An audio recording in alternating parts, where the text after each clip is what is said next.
嗨，大家好，我是躺平叔，今天是2026年5月18号。这一期咱们继續聊一聊伊朗，聊一聊中東，聊一聊波斯局勢。今天是美國和以色列對伊朗進行混合治療的第80天，也是哈梅內伊升天的第80天，同時也是穆吉塔巴哈梅內二人間蒸發音信全無的第80天。特朗普繼續進行極限施壓。美國總統特朗普當地時間5月17號與以色列總理內塔尼亞胡通話後，在社交媒體發文稱，對伊朗而言時間緊迫，他們最好趕快行動起來，動作要快，否則他們將一無所有，刻不容緩。根據美國和以色列媒體報道，特朗普與內塔尼亞胡當天打電話討論重啟對伊朗軍事行動的可能性。不過這個以色列第12頻道電視台報道說，特朗普當天在接受採訪時表示，他仍然相信伊朗有意達成協議，並預計伊朗將在未來幾天提交一份更新的提議，是新一版停火協議更新過的。還有美國媒體報道說，特朗普大概在周二，也就是5月19號，要在白宮的戰情室與其國家安全團隊舉行會議，討論重啟對伊朗軍事行動的方案。紐約時報，而白宮評估突襲伊朗核設施方案。紐約時報一直在渲染，他說美國國防部已擬定多套作戰方案，包括恢復空襲以及動用特種部隊行動，但特朗普尚未做出最終決定。他在空軍1號上受訪時表示，已拒絕德黑蘭最新提出的和平方案，並稱如果連開頭都不滿意，就直接丟掉不看。報道稱，五角大樓內部正在評估是否重新啟動代號史詩怒火的軍事行動。一旦特朗普決定打破當前談判僵局，美軍除了可能恢復對伊朗軍事設施與基礎設施的空襲之外，還在評估派遣特種部隊進入伊朗境內執行任務的可能性。其中一項高風險方案是針對伊朗伊斯法罕核設施高濃縮鈾儲備的打擊行動。美軍官員透露，這類行動可能需要特種部隊進入地下設施執行任務，同時由地面部隊在外圍建立警戒圈，以免與伊朗軍隊發生近距離交火。這個簡直是在給伊朗做手術。第82空降師與海軍陸戰隊待命，美軍保留升級選項。美國國防部長豪克塞斯本周在國會聽證會上表示，五角大樓已制定在必要情況下升級行動的作戰預案，同時也保留撤軍以及恢復常態部署的選項。目前說，美軍在中東地區部署兵力超過5萬人，包括2個航母打擊群，一個是林肯號，一個是布什號，10餘艘驅逐艦以及大量的戰機力量。根據報道，約2000名隸屬82空降師的空降兵以及約5000名海軍陸戰隊已在相關區域進入待命狀態。如果白宮批准突襲核設施方案，這些部隊可能負責目標區域的封鎖、控制以及支援任務。2名匿名中東官員向紐約時報透露說，美軍與以色列軍方近期正在進行停火以來最大規模聯合軍事準備，最快可能在下周重啟針對伊朗的打擊行動。報道稱，美國情報機構認為，伊朗目前已恢復大部分導彈基地與地下軍事設施的運作能力，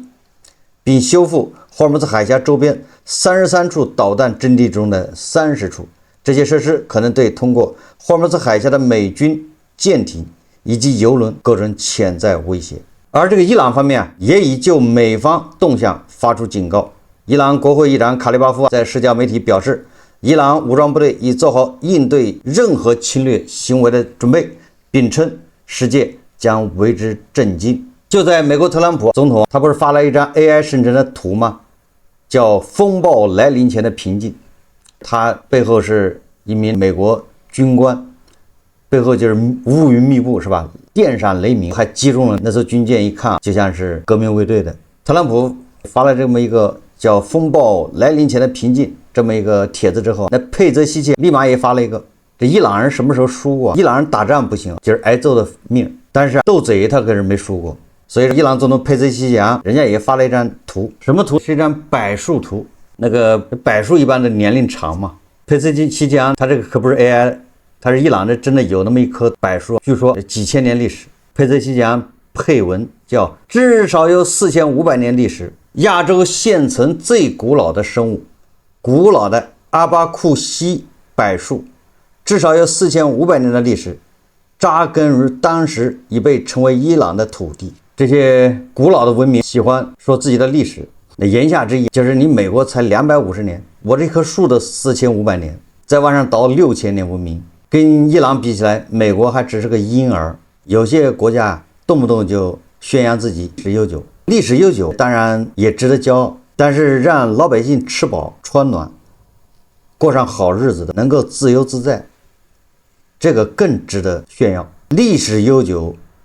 但是你老百姓吃不飽穿不暖，沒有自由，一個個的跟井底之蛙一樣，那你那個悠久歷史有什麼意義？你越宣揚它歷史悠久，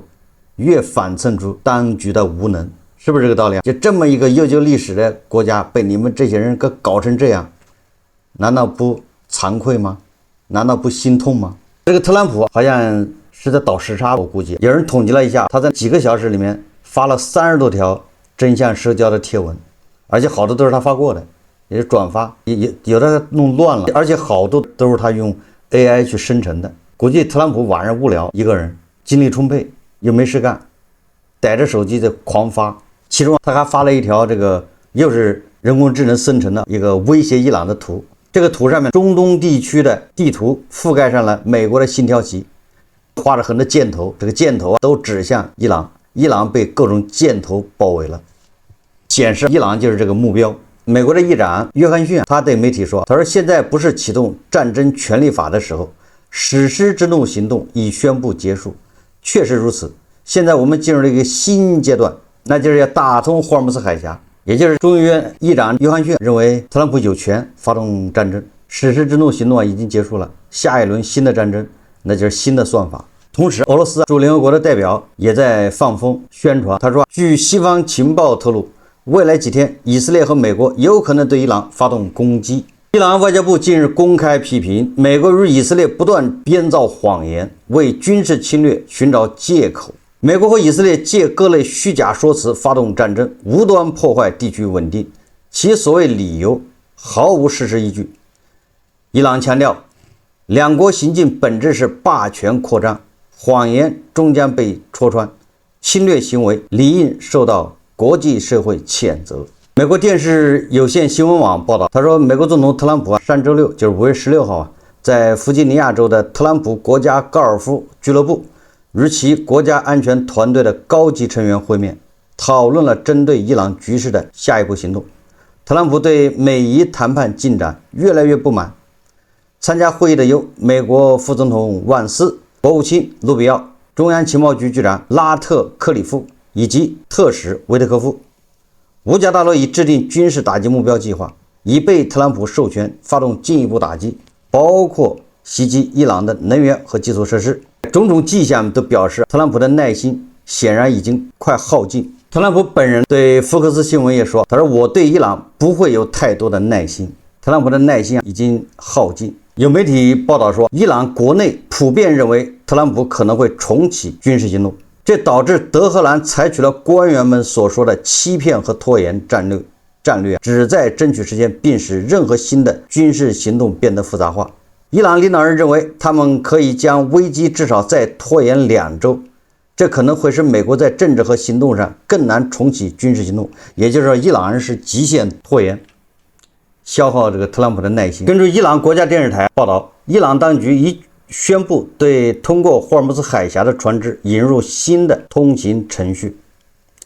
根據該程序，船主需通過本國外交部提交許可證申請。在收到申請後，伊朗外交部會將相關文件轉交給伊朗革命衛隊海軍。隨後，革命衛隊海軍評估船主的文件、航線、船只目的地以及貨物類型，並且說，如果船只不屬於敵對國家，則會發放通行許可證。這簡直是扯淡！你那船拉着東西要經過霍爾木茲海峽，你先要向本國的外交部申請，本國外交部再跟伊朗的外交部申請，伊朗的外交部再把這個文件給伊斯蘭革命衛隊的海軍，他说了，說你這個船只要不屬於敵對國家，則會發放通行許可證。這個實際上叫緩兵之計，恢復2月28號之前的自由航行狀態。人家叫國際海洋公約是吧？明確規定，船只對這些地方叫可以自由通行。自由通行什麼意思？你就不能停，如果停了，說明船出事故了，那需要救援，否則就不能停通過，無害，這叫無害通過，這是權利，沒有任何理由和義務向什麼伊朗去報備。你管人家裝的什麼東西？伊朗人還想爭取這個權利，想管你，只要他一管，他後面就可以層層加碼，最後再收費。所以這個是吧，堅決不能容忍。特朗普這一次到東大訪問，已經表態了，東大也不能接受伊朗人什麼管霍爾木茲海峽，更不要談什麼收費，堅決反對霍爾木茲海峽武器化。那最近媒體已經傳出美國和伊朗之間的這種叫和平協議的框架，雙方爭議的焦點在什麼地方？根據伊朗官方媒體報道說，美國已向伊朗發了一份條件清單，用於潛在的停火協議。美國人發的清單，這5條是什麼？第一個，伊朗將不會因戰爭中遭受的損失獲得賠償，就是美國人是不會給你賠償的。第二個，伊朗向美國轉移400公斤濃縮鈾，就是老老實實的把油交出來。第三個，僅允許一座核設施保持活躍，也就是伊朗有一個核電站，大概就是你那個核電站你可以運作，其他的所有跟核相關的統統停止。第四個，不釋放伊朗的凍結資產，也就是伊朗的凍結資產繼續凍着，不會給你釋放。第五個，所有戰線的停火以舉行談判為條件，就是不搞先決條件。他談到什麼地步什麼地步。那伊朗人說回應了美國為達成和平協議結束戰爭提出條件的清單，伊朗人做了回應。伊朗的条件包括第一個是結束中東所有戰線上的戰爭，那這一條實際上跟美國的第5條相對應。美國說所有戰線的停火是以談判為基礎，談完了該停，而這個伊朗說先停再談，就這意思啊，先結束所有戰線的戰爭。伊朗人第二個條件是解除美國對伊朗的制裁，那這個對應的是美国提的第4點。美国人說不釋放伊朗的冻結資產，伊朗說釋放美國對伊朗的凍結資產，這是伊朗的第3條，對應的美國的第4條。伊朗人第2條叫解除美國對伊朗的制裁，這個美國沒有提這個事，那說明制裁也可能會解除。伊朗人第4條叫戰爭損害賠償，那對應的美國人的第1條，美國說伊朗將不會因戰爭中遭受的損失獲得賠償，就免提。伊朗人說的第5條，承認伊朗對霍爾木茲海峽的主權，那美國就沒這一項，這個怎麼理解？伊朗人說要美國你承認伊朗對霍爾木茲海峽的主權，特朗普把這一項他就沒放在他的條件裡面。我是想，第一個是承認伊朗對霍爾木茲海峽主權，它不是美國啊，就是美國可以承認也可以不承認，但是美國承認了就管用嗎？這玩意最起碼是要联合國承認，其他的國家承不承認？所以說它不是美國的事。你跟特朗普聊這個沒用，你問特朗普，特朗普就是反對，不同意。但是反過來說，特朗普同意有什麼用？沒用。因為其他國家不同意，這玩意不是說霍爾木茲海峽不是特朗普的，特朗普說給你伊朗了，我同意給你，這是所以說你霍爾木茲主權還有阿曼，對不對？還有其他國家，所以美國的談判清單裡就沒這個。伊朗人要逼美國承認，先讓美國承認。美國特朗普心心念念的濃縮鈾和核問題，伊朗人是避而不談，對吧？伊朗人想要的霍爾木茲海峽主權，美國人他談不了，他也不談，所以雙方根本尿不到一個壺裡去，就是瞎耽誤時間。所以特朗普說他已經沒有耐心了，就這麼磨了1個多月，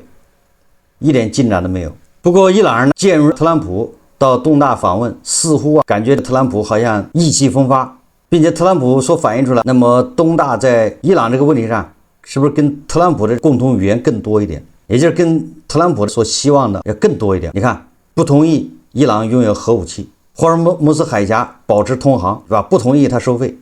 不同意，堅決反对霍爾木茲海峽武器化，等等，這些都是更接近於特朗普，而不是朗子。所以特朗普把信息他回白宮回美國的飛機上一說之後，媒體一發出去之後，朗子馬上就開始一頓操作猛如虎。首先是朗子瘋狂的拍馬屁，瘋狂的在那兒說，第一個歡迎東大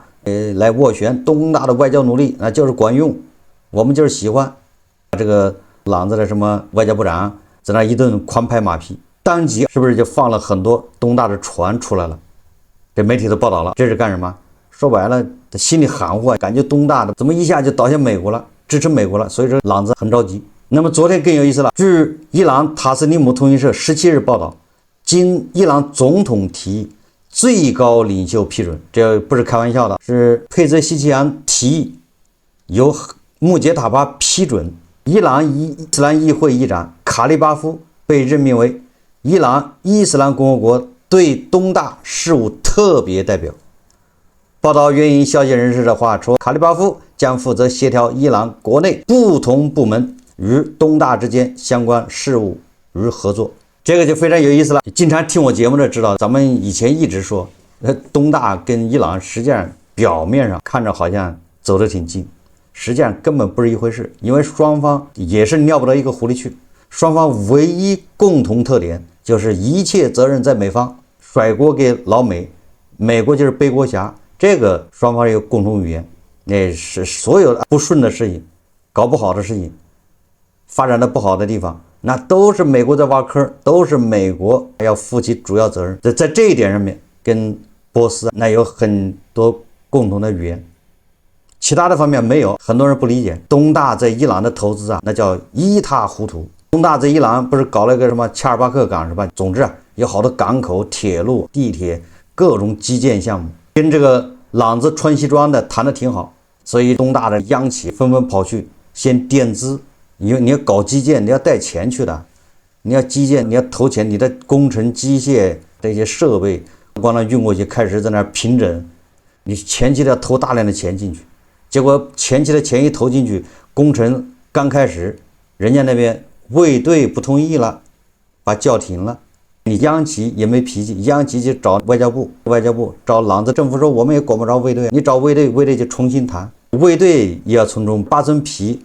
你也不一定能搞得定。所以說大國在伊朗不是搞了一些港口嗎？前期錢投進去了，又不了了之，停了。後來卫队把這港口好像給了印度，印度人在那開發，但印度人現在估計也是被卡住了。還有很多工程，比如說那地鐵一大堆的，都後來給了歐盟，就是大國的央企在那兒一籌莫展。所以我講了這個節目，先這周我在節目裡面講過好多次，應該好多人都有印象。今天對卡利巴夫的任命，就恰恰說明咱們說的都是對的。你想想，如果不是因為出了這麼多事情，你有必要搞一個什麼首席对華事務特別代表嗎？沒必要啊。這個卡利巴夫顯然他就是為了協調穿西裝的和衛隊之間利益，把他們協調一致，再把二哥引進來，讓二哥在這順順暢暢的投資。二哥以前在這投資，為什麼投不下去啊？二哥說了，怎麼跟你穿西裝的談完了，你那衛隊又在裡面卡一刀，把這攪黃了，沒法開展合作。好了，這一回佩澤西奇揚打報告給穆杰塔巴，穆杰塔巴拍板，得找一個得力的人去協調衛隊和穿西裝的，那這個人選就是卡利巴夫，找不到別人。這是第一層意思，要理解。第二個，朗子為什麼這個時候特別重視跟東大的這個合作，這就不用說了。一方面的，他自己就被打成這樣了，他更需要別人進來幫忙經濟建設，這個不用說。第二個什麼？第二個趕緊給你畫個餅，把二哥大腿給抱住。二哥這個時候你千萬不要倒到美國那邊去了，雖然咱們利益還不太一致，但是你要倒向美國那不合適。二哥，你聽我解釋，就這意思啊。二哥，你有什麼氣不順的地方，我來解決。所以我專門給你搞一個特別事務代表。你有任何事情可以找卡利巴夫，你投資所有的事情，卡利巴夫幫你協調，幫你解決。卡利巴夫就变成对华事務全权代表，那他签個字就管用，一切就你找他就完了。以前叫什麼找不着廟，叫以前是二哥提着豬頭找不着廟門，你找了西裝的時候他管不了，你找衛隊那也沒法跟你簽協議，衛隊怎麼跟你簽協議，怎麼跟你弄，没法弄。現在人家拍板讓卡利巴夫來，你看看這中間什麼意思？說白了就是二哥別走。二哥這次跟特朗普會晤的吧，說的那些話，應該說嚇着朗子了，朗子很擔心。但是這些管用嗎？我覺得沒有用，二哥也沒必要上當，二哥也盤盘們也沒必要因為朗子搞了一個特別對華事務代表就感覺興奮，實際上不是，這個朗子他還是想拖你下水。所以說穆杰塔巴讓這個卡利巴夫當這個對華事務特別代表，就足以說明這些問題。也就是一，說明過去確實雙方在這塊那是相当不愉快，是吧？但凡合作的愉快一点，有必要搞一个特別事務代表嗎？沒必要，多此一舉。第二個，現在搞這個就是想拉攏一下二哥，你趕緊的，千萬不要倒向特朗普，咱們還是可以合作的，千萬不要聽特朗普忽悠。我們再看看這個周邊玩業國什麼態度。根據福克斯新聞報道說，阿聯酋遭到無人機攻擊，一座核電站起火。阿聯酋阿布扎比媒體辦公室5月17日稱，巴拉卡核電站外圍一處發電機遭無人機襲擊後起火，目前火勢已被控制，未造成人員傷亡，也未對核安全造成影響。據說當時有4架無人機襲擊這個核電站，有3架被擊落，還有1架成了漏網之魚，擊中了這個核電站。當然了，伊朗人現在好像不承認是他們幹的，那阿聯酋也還在調查，但是十有八九就是伊朗人幹的。除了伊朗還有誰？伊朗和阿聯酋現在已經公開劍拔弩張，雙方也不藏着掖着了。最近西方媒體傳言是吧？美國要阿聯酋出兵佔領這個伊朗和阿聯酋有爭議的那3個島嶼，在霍爾木茲海峽。伊朗官員表示，如果阿聯酋試圖入侵並奪取伊朗控制的波斯灣島嶼，伊朗完全做好準備奪取阿聯酋和巴林的海岸線。也就是你要奪這個3個島嶼，我把你整個的阿聯酋給你佔了，